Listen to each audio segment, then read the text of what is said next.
Hello students, economics की class में आप सभी का स्वागत है।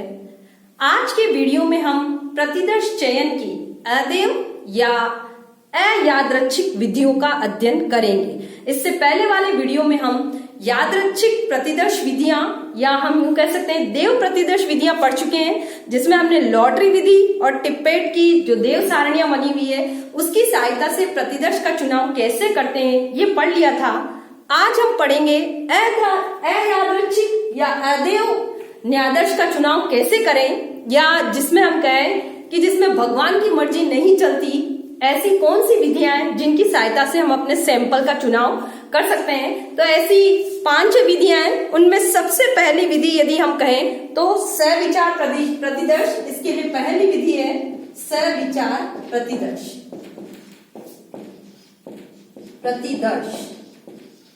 सविचार प्रतिदर्श, इस विधि में हम अपने सैंपल को कैसे चुनेंगे?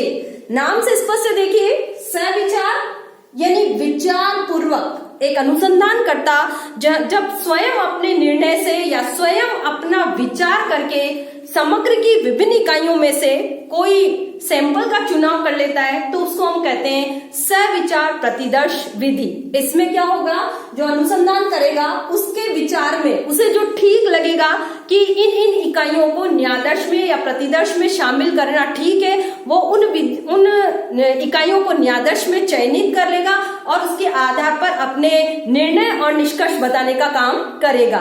तो देखिए, विचार पूर्वक यदि कोई अनुसंधान काम कर रहा है तो उससे क्या होगा कि उसको अपना निर्णय लेने में ज्यादा देर भी नहीं लगेगी, क्योंकि उसने अपने विचार से जो उसे उचित लग रहा है उन इकाइयों को न्यायादर्श में शामिल कर लिया है। इसके लिए उसने कोई टेक्निक इस्तेमाल नहीं की है, अपनी बुद्धि से या अपने विचार से उसे न्यायादर्श में इकाइयां शामिल करनी है। तो इस विधि से न्यायादर्श चुनना सरल होता है। यह विधि कम खर्चीली भी होती है, क्योंकि इसमें समय, धन और श्रम का अपव्यय नहीं होता।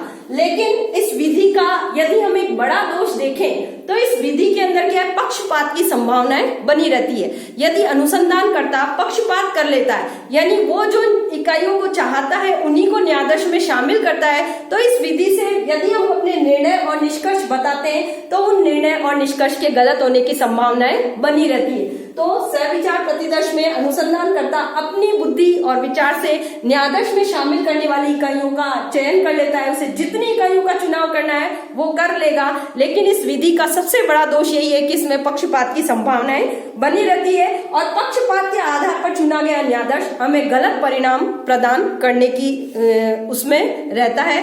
सेकंड विधि यदि हम देखें, स्तरित या मिश्रित निदर्शन भी हम कह सकते हैं, जिसको स्तरित या मिश्रित निदर्शन निदर्शन कहें, प्रतिदर्श कहें या हम न्यायादर्श कहें, एक ही बात है। स्तरित या मिश्रित निदर्शन में क्या होता है, जो अनुसंधान करता है पहले समग्र की जितनी भी इकाइयां हैं उन्हें उनकी विशेषताओं के आधार पर अलग अलग भागों में बांट लेगा, उनके स्तर बना लेगा। जैसे एक कक्षा के अंदर 50 विद्यार्थी पढ़ते हैं, उनमें से कोई बहुत अधिक होशियार है, कोई बहुत अधिक डल है, कोई मिड वाले हैं, कोई मिड से थोड़ा ऊपर है, कोई मिड से थोड़ा और नीचे स्तर के बुद्धि वाले छात्र हैं। तो अनुसंधानकर्ता क्या करता है, पहले उनकी विशेषताओं के आधार पर अलग अलग ग्रुप बना लेगा, फिर हर ग्रुप से न्यायादर्श के लिए उचित मात्रा में इकाइयों का चयन वो कर लेगा। तो इसने क्या किया है, स्तर बना लिए। स्तर कैसे बनाए हैं, उनकी विशेषताओं के आधार पर। किसकी विशेषताओं के आधार पर, जिस क्षेत्र में हम अनुसंधान कार्य कर रहे हैं, जिस क्षेत्र में हमको प्रतिदर्श चाहिए या जिस क्षेत्र से हमको न्यायादर्श की इकाइयों का चयन करना है, पहले समग्र की विभिन्न इकाइयों को उनकी विशेषताओं के आधार पर अलग अलग भागों में बांट दिया जाएगा। फिर उन विभिन्न भागों से हम लॉटरी विधि का प्रयोग करके या अन्य प्रकार की यादृच्छिक प्रतिदर्श विधियों का प्रयोग करके निदर्शन का चुनाव कर सकते हैं। तो इस विधि में भी क्या होता है, सबसे बड़ा फायदा तो ये है कि अलग अलग विशेषताएं रखने वाली जो इकाइयां हैं वो हमारे सैंपल में या प्रतिदर्श में चयन की पूरी संभावना बनी रहेगी। हमारा जो न्यायादर्श है वो समग्र का उचित प्रतिनिधित्व करने वाला भी हो जाएगा। लेकिन इस विधि का यदि हम अवगुण देखें तो ये विधि सीमित क्षेत्र में अपनाई जा सकती है। यदि हमारा अनुसंधान का क्षेत्र बहुत अधिक विशाल है, यदि समग्र की इकाइयां बहुत अधिक भिन्नता लिए हुए है, तो हम इस विधि का प्रयोग नहीं कर पाएंगे, क्योंकि तब हमें न्यायादर्श बड़े मात्रा में चुनना होगा। और यदि बड़े मात्रा में न्यायादर्श का चुनाव करना है तो हमें इसके लिए विभिन्न प्रकार के वर्ग और उपवर्ग में हमारी समग्र की इकाइयों को बांटना होगा, तब हमारे लिए ये कार्य जटिल और कठिन हो जाएगा। तो सविचार प्रतिदर्श में तो विचार पूर्वक अनुसंधानकर्ता ने अपने सैंपल का चुनाव करता है। इस तरह में समग्र की इकाइयों को पहले विभिन्न भागों में बांट लेगा और फिर अलग अलग भाग से उचित मात्रा में न्यायादर्श की इकाइयों का चयन यादृच्छिक प्रतिदर्श के आधार पर या लॉटरी विधि का प्रयोग करके एक अनुसंधानकर्ता चयनित कर लेगा। तीसरी विधि यदि हम देखें, व्यवस्थित निदर्शन निदर्शन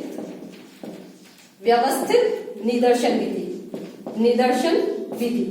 व्यवस्थित निदर्शन विधि में देखिए क्या होगा, पहले हम अपनी समग्र की इकाइयों को व्यवस्थित कर लेंगे। किसके आधार पर?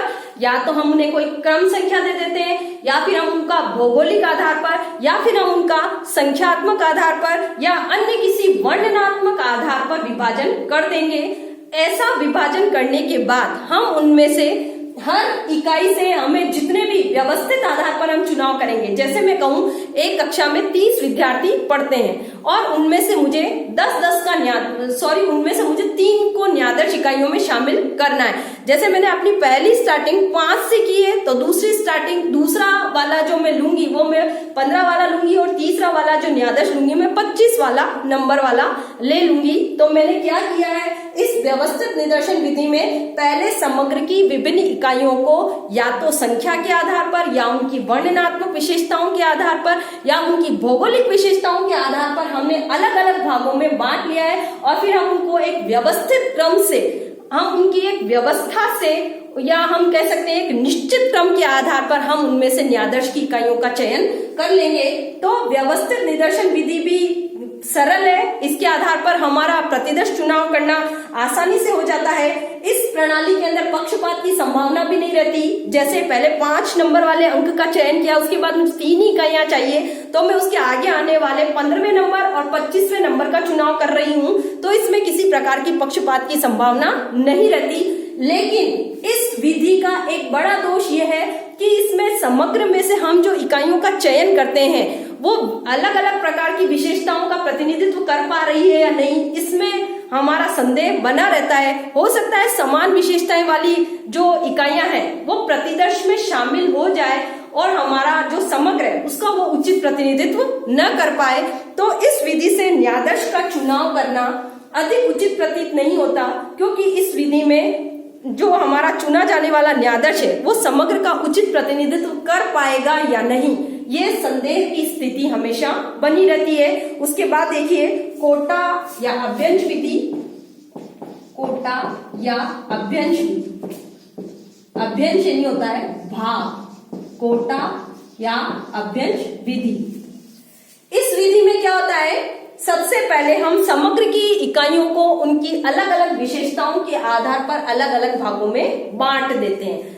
समग्र यानी सारा, टोटल, समूचा, कुल, जिससे हमें न्यायाधीश का चुनाव करना है या जिससे हमें सैंपल लेना है। पहले हम क्या करते हैं, उसको अलग अलग भागों में डिवाइड कर देते हैं। फिर जितने भाग हमने बनाए हैं उन भागों से निश्चित मात्रा में कोटा या हम कह सकते हैं निश्चित मात्रा में उसका भाग उठा लिया जाता है। कितना कोटा लिया जाएगा, कितना भाग उसमें से उठाया जाएगा, ये पहले से निर्धारित कर लिया जाता है। तो इस विधि में क्या होगा, कोटा या अभ्यंश विधि में समग्र की इकाइयों को अलग अलग विशेषताओं के आधार पर अलग अलग भाग बनाए जाएंगे और हर भाग में से निर्धारित मात्रा में कोटा या भाग उठा लिया जाएगा और जो कोटा या भाग उठाया जाएगा उसी के आधार पर हम अपने न्यायाधीश की इकाइयों का चयन भी कर लेंगे। तो कोटा या अभ्यंश विधि में पर्याप्त मात्रा में न्यायाधीश की इकाइयों का चयन करना हमारे लिए आसान होता है। इसमें किसी प्रकार के पक्षपात की संभावनाएं भी नहीं बनी रहती। लेकिन इसका भी बड़ा दोष यह है कि यदि हमारा अनुसंधान का क्षेत्र विशाल होता है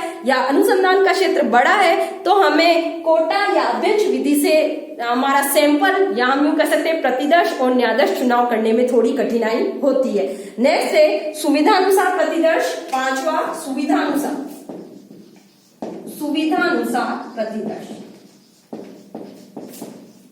प्रतिदर्श। यह भी न्यायाधीश का चुनाव करने की अदैव विधि है, क्योंकि भगवान की मर्जी पर हमारा न्यायाधीश नहीं चुना जाएगा। इसमें किसकी इच्छा पर? अनुसंधानकर्ता को जो सुविधा लग रही है वो उसको न्यायाधीश में शामिल कर लेगा। जो खोज करने वाला व्यक्ति है उसका जो अनुसंधान का एरिया है वो उसमें जाएगा, उससे जो अपनी सुविधा लग रही है वो उस इकाई को न्यायाधीश में शामिल कर लेगा। देखिए, सविचार और सुविधा अनुसार दोनों में डिफरेंस है। सविचार में तो अनुसंधानकर्ता अपनी बुद्धि, विवेक और विचार से निर्णय करता है कि मुझे किस इकाई को न्यायाधीश में शामिल करना है, लेकिन सुविधा अनुसार प्रतिदर्श में अनुसंधानकर्ता को जो सुविधा लगती है, अनुसंधानकर्ता को लगता है कि ऐसा करना मेरे लिए सुविधाजनक होगा या ऐसा करने से मुझे आसानी रहेगी, वो उन इकाइयों को न्यायाधीश में शामिल कर लेता है। जितनी इकाइयों में उसे न्यायाधीश चाहिए उतनी इकाइयां वो अपनी सुविधा की दृष्टि से इसमें चयनित कर लेगा। लेकिन इस विधि से न्यायाधीश चुनाव करना आसान होता है, समय, धन और श्रम की भी बचत होती है, लेकिन इसका सबसे बड़ा दोष यह है कि इसमें अनुसंधानकर्ता द्वारा पक्षपात की पूरी संभावनाएं बनी रहती है। इसीलिए अनुसंधानकर्ता जब पक्षपात कर रहा है तो हमारा चुने जाने वाला जो न्यायाधीश है उसकी शुद्धता और विश्वसनीयता भी खतरे में पड़ जाती है। हम यूं नहीं कह सकते कि चुना जाने वाला न्यायाधीश शुद्ध और विश्वसनीय होगा। यदि उसमें शुद्धता और विश्वसनीयता नहीं होगी तो फिर उससे आने वाले परिणाम भी गलत होंगे। तो ये थे प्रतिदर्श चयन की जो विधियां थी, या जिसको हम कह सकते हैं अयादृच्छिक विधियां कौन कौन सी प्रतिदर्श चयन की। उसमें हमने 5 विधियां पढ़ी है: सविचार प्रतिदर्श, स्तरित या मिश्रित निदर्शन, व्यवस्थित निदर्शन, कोटा या अभ्यंश विधि, और लास्ट था सुविधा अनुसार प्रतिदर्श। प्रतिदर्श कहें, न्यायाधीश कहें, निदर्शन कहें, प्रतिचयन कहें, प्रतिदर्श कहें, इन सारे शब्दों का एक ही अर्थ है जिसको हम इंग्लिश में कहते हैं सैंपल चुनना।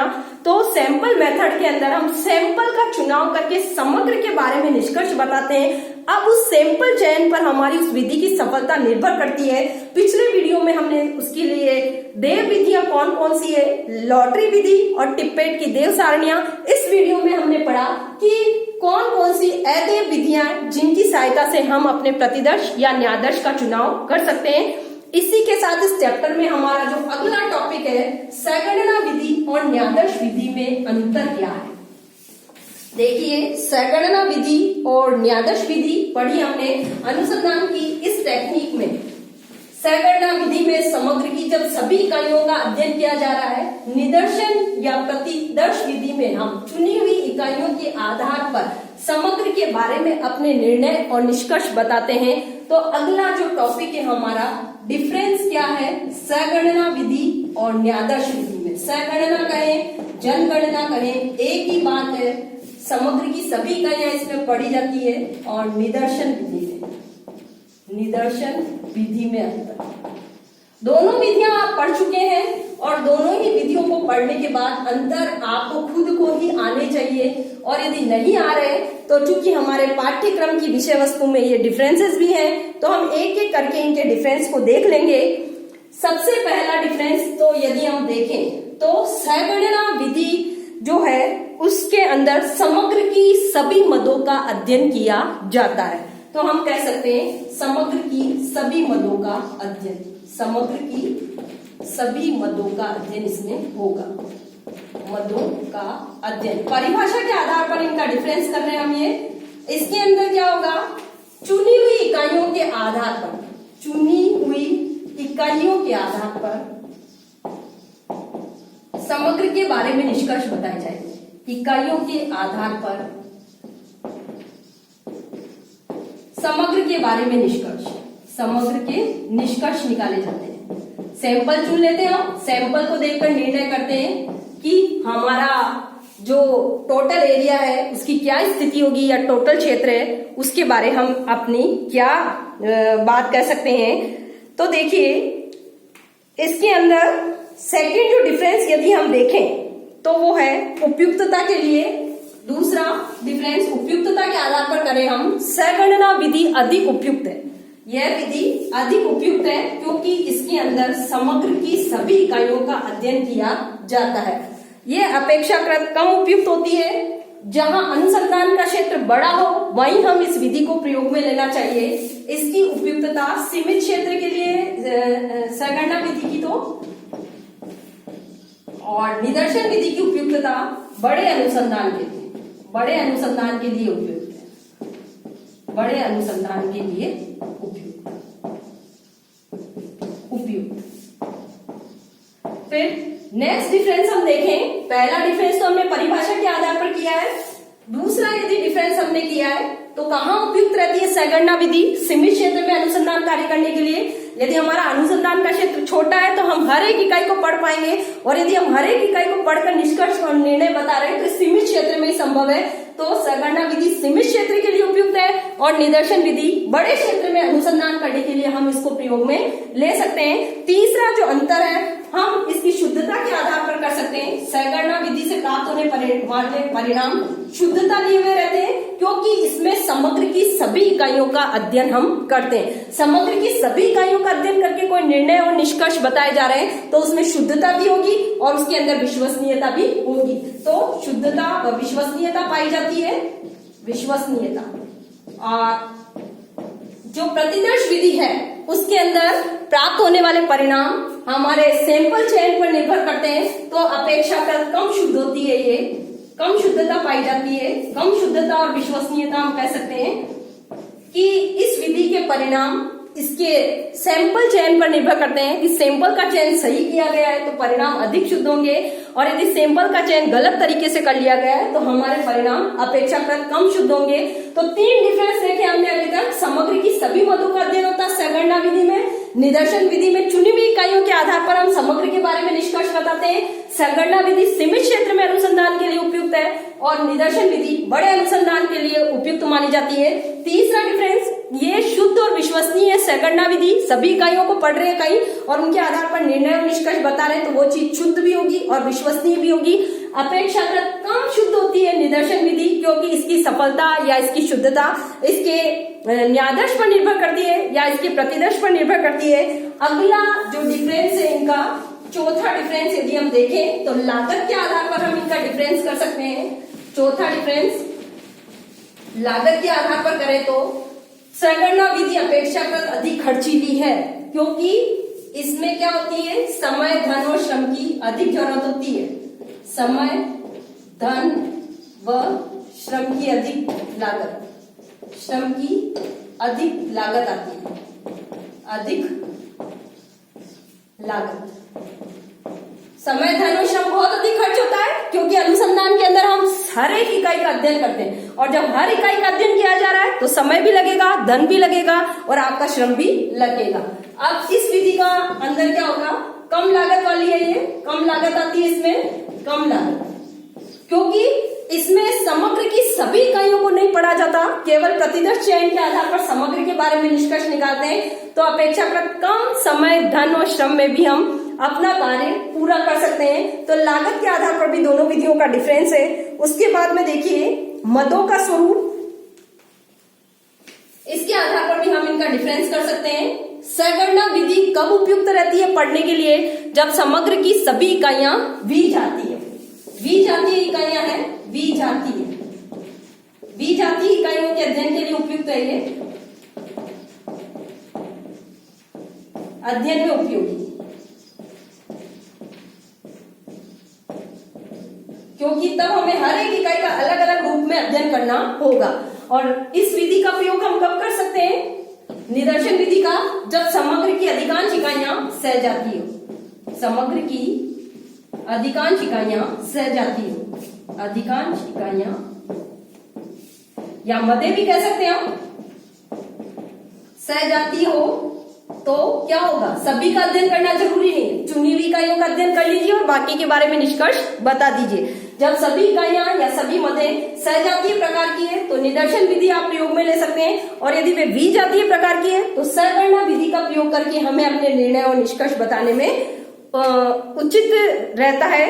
उसके बाद एक लास्ट डिफरेंस और यदि हम देखें तो सैगणना विधि के अंदर क्या होता है कि हम अपने निर्णय और निष्कर्ष जो है उनकी सत्यता की जांच नहीं कर सकते, या हम यूं कह सकते हैं कि इसके निर्णय में संदेह होने पर अन्वेषण के लिए हम कोई नया तरीका नहीं ढूंढ पाएंगे, हमें पुनः एक एक इकाई का अध्ययन करना होगा। लेकिन निदर्शन विधि के अंदर यदि हम अपने परिणामों की जांच करना चाहते हैं, अपने परिणामों के बारे में शुद्धता या हमारे परिणाम कितने अधिक विश्वसनीय है उसकी देखरेख करना चाहते हैं, तो पुनः एक नया जो सैंपल है वो चयन करके हम अपने परिणाम या निष्कर्ष की शुद्धता को जांच सकते हैं। तो ये अन्वेषण की वैज्ञानिक विधि है, निदर्शन विधि तो। और जो सैगणना विधि है अन्वेषण की वैज्ञानिक विधि नहीं है, क्यों इसमें प्रत्येक इकाई पढ़ी जाएगी। पुनः अपने परिणाम की शुद्धता की जांच हम नहीं कर पाते क्योंकि उसमें हर एक इकाई को वापस पढ़ना होता है। लेकिन निदर्शन विधि में हम अपने परिणाम और निष्कर्ष की शुद्धता की जांच वापस सैंपल चुनकर कर सकते हैं। तो यह अपेक्षाकृत अधिक वैज्ञानिक विधि है। तो आज के वीडियो में हमने पढ़ा निदर्शन चयन की अदैव विधियां कौन कौन सी है और निदर्शन विधि और सैगणना विधि का डिफरेंस क्या है। यहाँ आपका चैप्टर भी जो सेकंड चैप्टर है वो पूरा खत्म होता है। आपको कोई दिक्कत है तो मेरे व्हाट्सएप नंबर पर कॉल करें। धन्यवाद।